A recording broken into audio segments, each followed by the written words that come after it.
My turn, Yugi boy. I knew you would, Yugi boy. Yugi boy, Yugi boy. Whatever you say, Yugi boy. Yugi boy, Yugi boy. Yugi boy.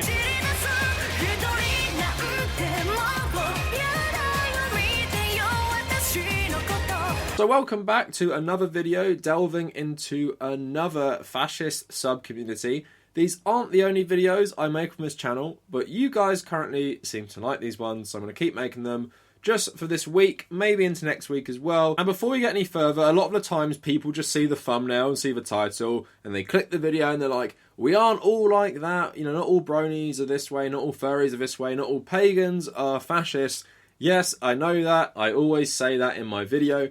Please watch just a bit, and what I'm trying to do more is show both sides. But just like with those videos, of course I am not saying all people who watch anime are some sort of Nazis or fascists or they're on the alt-right, because that is simply not true, and we're going to talk about demographics and all that stuff later on in the video.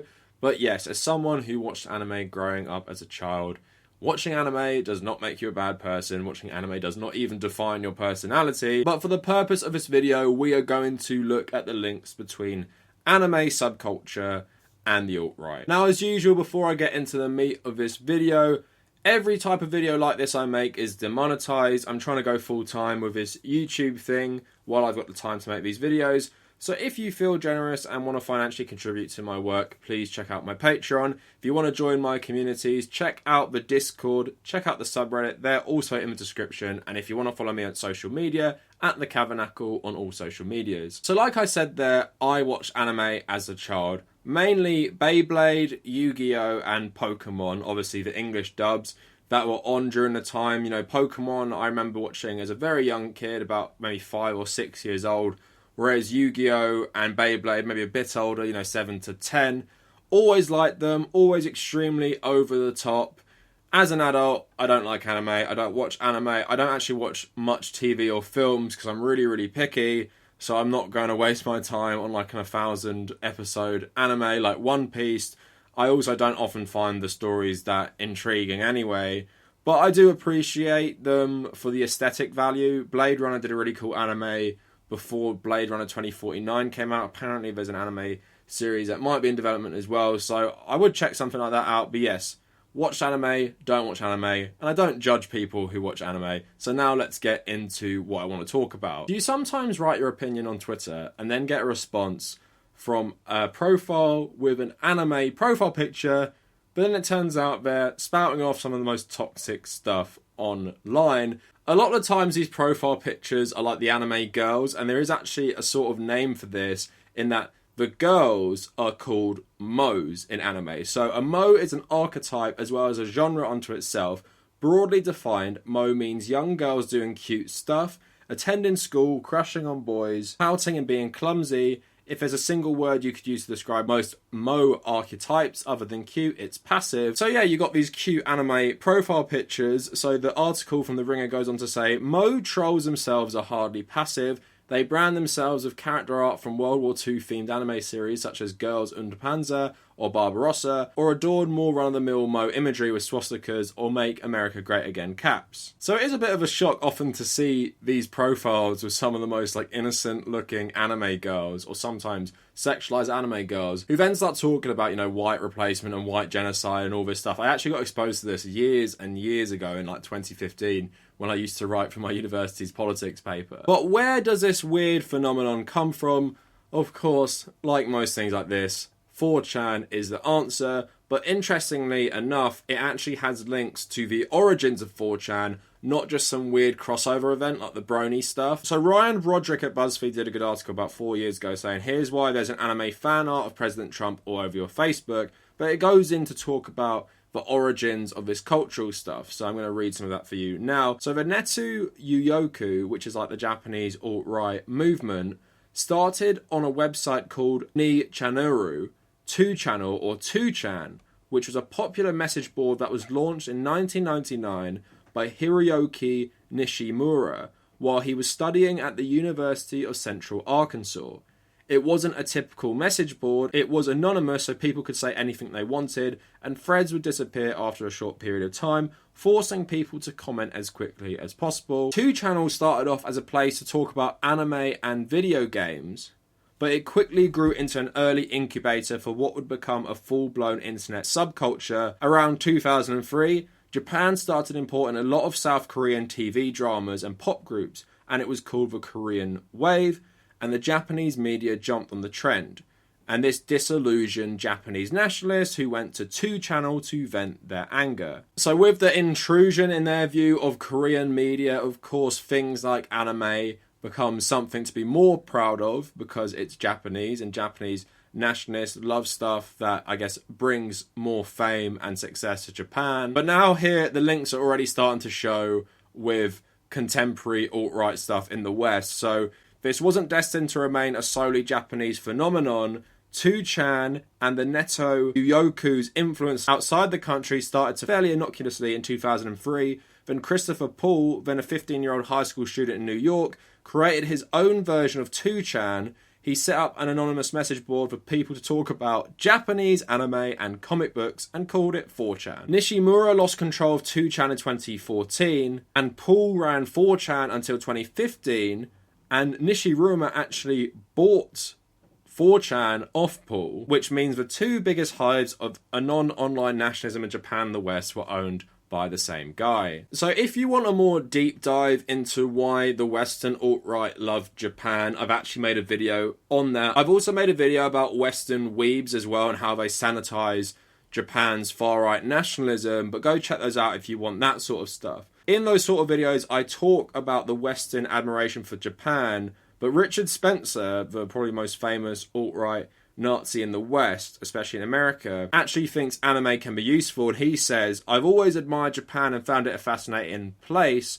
The aesthetics of the alt-right, I would say, could involve anime. And he has previously seen it as a recruitment tool. And he says, you want to, like, reach people whose minds haven't ossified yet. And I think the alt-right is doing that in a crazy way through meme culture. In a sense, like a kid who's 22 and just graduated from college and is working at Starbucks, and he's kind of alienated and he doesn't quite know why. You can reach him through a meme, whereas you're not going to reach him through a book about traditionalism. So that is a pretty interesting link, that a massive backlash to Korean culture coming into Japan by these nationalists really drove this culture on 2chan, which was originally established to talk about anime, as was 4chan, but like the article says, and as we know, both have become hotbeds of nationalism. So with that in mind, it's not surprising that a lot of anime fans that you meet online, toxic anime fans, do have alt-right / nationalist leanings.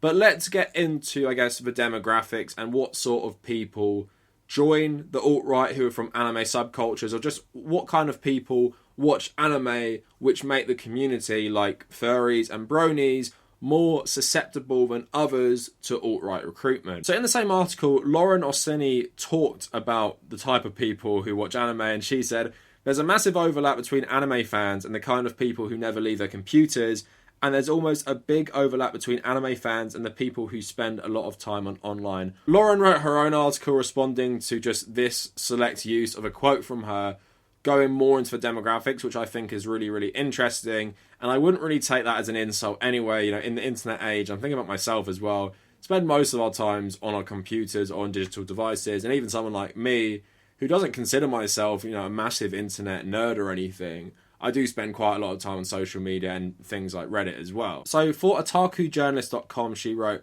who are the anime fans really? Are ties to the alt-right. So there's already a stereotype that most anime fans are men. And there's a quote that I've never met a female anime fan in real life. But Lauren says here, for me, this is a surprising statement since my anime fan history is overwhelmingly female. And the anime club at her university was majority woman. But she said it's difficult to find anime fandom demographics, so she had to conduct her own study in 2015. She requested demographic data from North America's 10 largest conventions, anime conventions, and 6 responded, and at all of them, women made up about 50% of attendance. And that's not really surprising, but this is an interesting caveat. On the other hand, here's a survey of Reddit's r/anime community conducted in 2014. only 7% of anime fans on that forum are female. In other words, what the data I collected really tells us is that when it comes to in-person anime gatherings, women are better represented. She also goes on to make an interesting point that you have to be fairly tech-savvy to watch anime, especially back in the day where English dubs weren't always available, or you just could not access the Japanese material as much. But I don't find it hard to believe that in general anime has a fan base that might have a 50-50 split or might just lean slightly more male, but the more fanatical fans who gather online are majority male, and that's just not surprising about the internet in general. And then you think about things like 2chan and 4chan and how nationalism does appeal mainly to men, then it isn't surprising that you get these Mo-type people on Twitter swarming your mentions and swarming any political take with their far-right nationalism. And just as I'm trying to give both sides a bit more, Lauren goes on to say, I don't think the idea of anime fans as majority alt-right radicals is an accurate one. Neither do I, if it needs to be said any further. But my community doesn't make up the majority either, not even close. There are around 20 million anime fans in America alone, and it's impossible to discuss such a massive number as one with common views and beliefs other than, of course, liking anime. So in general, I feel like the hardcore subculture online is the one that has the problem with, you know, the alt-right and everything. But something we haven't spoken about yet is the actual anime itself. So anime is obviously primarily made in Japan by Japanese creators and by Japanese writers. Now, of course, I've made videos about why the alt-right love Japan, and I've discussed Japanese politics a lot. Japanese politics is pretty diverse in some ways, but its slant of nationalism and far-right nationalism at the moment is pretty dominant. The same nationalist party in power for most of the post-war years. And something that has become pretty common in the last 30 years in Japan is the far-right dominating most things. For example, like education, they're super touchy on things like the rape of Nanjing, and they of course deny it a lot of times. They don't get taught about it in history in Japan because of them rewriting the history books.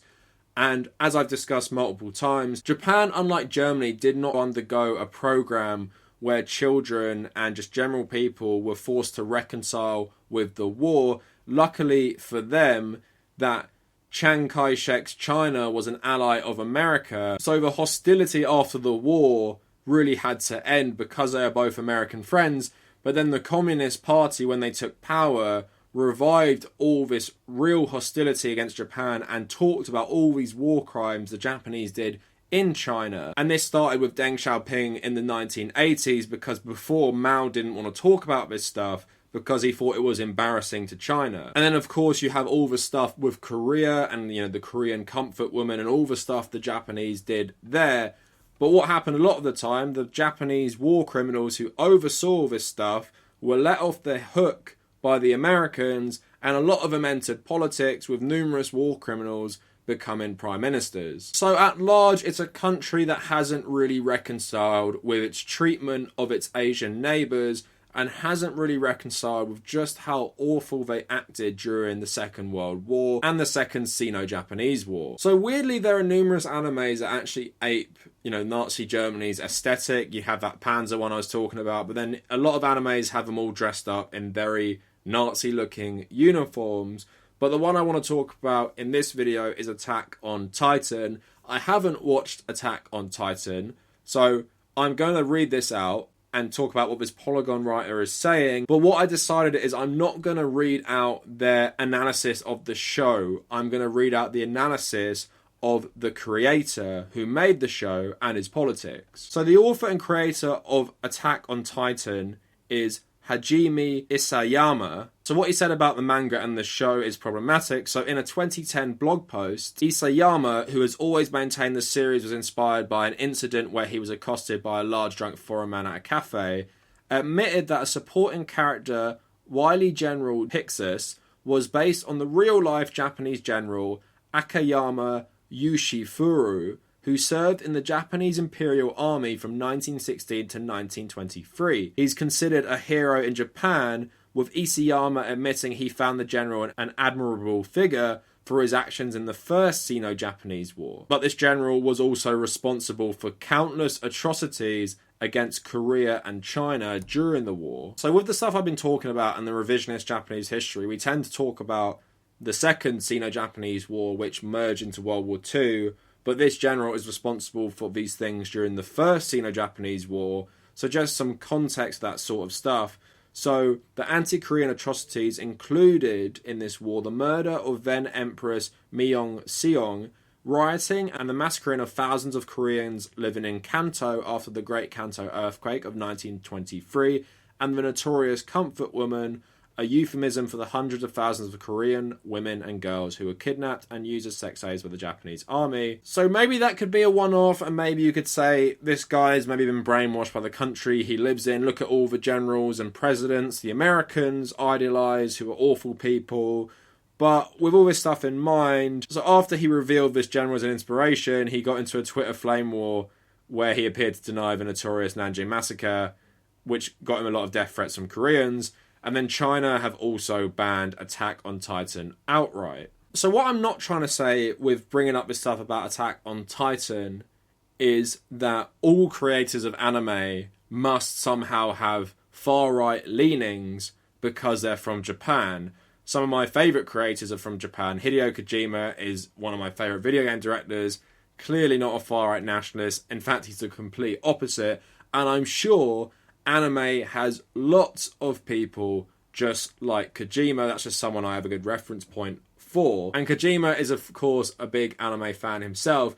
But what I'm trying to say with this is that when you have certain animes like Attack on Titan include people like this general, and the creator says it's based on him, and then goes on to maybe deny, one of the worst atrocities the Japanese committed in the Second Sino-Japanese War, that is maybe when you can start to become a bit more suspicious of the source material and of the anime. The article is actually good in that it goes on to talk about the actual show and why it's problematic with its depictions of nationalism and fascism and how it really apes a lot of far-right talking points. But I decided I'm not going to talk about that because I haven't watched the show, and that wouldn't be my own words, it would be someone else's. But if you guys want to enlighten me on if Attack on Titan is problematic as a whole for this sort of stuff, please let me know in the comments. So in conclusion, I guess the short answer of why you get so many anime fans being neo-Nazis and part of the alt-right is because these cesspools, 2chan and 4chan, were founded to discuss anime and only grew into sites of just mainly and most infamously talking about nationalist politics. But I think the interesting caveat is that 4chan originated in Japan, and it originated after this massive backlash on 2chan against Korean media, which was fueled by nationalists, no doubt obviously talking about how their culture was better, how their cartoons were better, how their anime is better than Korean anime. So in theory, it becomes a point of pride for Japanese nationalists about how, well respected this anime is. But on the flip side of that, some of them may be attracted to the source material because of the outright fascist depictions in them. But it's also problematic such a well-known and famous piece of media like Attack on Titan does have this problematic creator. And of course, like many other sub-communities, whether that is the bronies, furries, or other people like that, most anime fans online are men. And it's safe to say hardcore anime fans browsing 4chan might be a prime target for the alt-right. And like Richard Spencer says, the aesthetics, the memes are very appealing to a target demographic for him, so he feels it's positive to use. And in this video, I've tried to stay away from the other points I made in my other two videos, but if you feel like I haven't elaborated enough on some of this stuff, please go check out my videos, Why the Alt-Right Love Japan, and I think the other one is called How Weebs Sanitized Japan's Far-Right Nationalism, or something like that. But anyway, let me know what you guys think in the comments. I would like some feedback on this, specifically on the animes like that Panzer one or Attack on Titan. If you want to support my work, please like the video, maybe share, maybe subscribe. If you want to follow me on social media, @the Kavernacle on all social medias. If you want to join my community, please check out my Discord and my subreddit in the description. And if you want to financially contribute to anything, please check out my Patreon. And if you have made it this far, thank you for watching.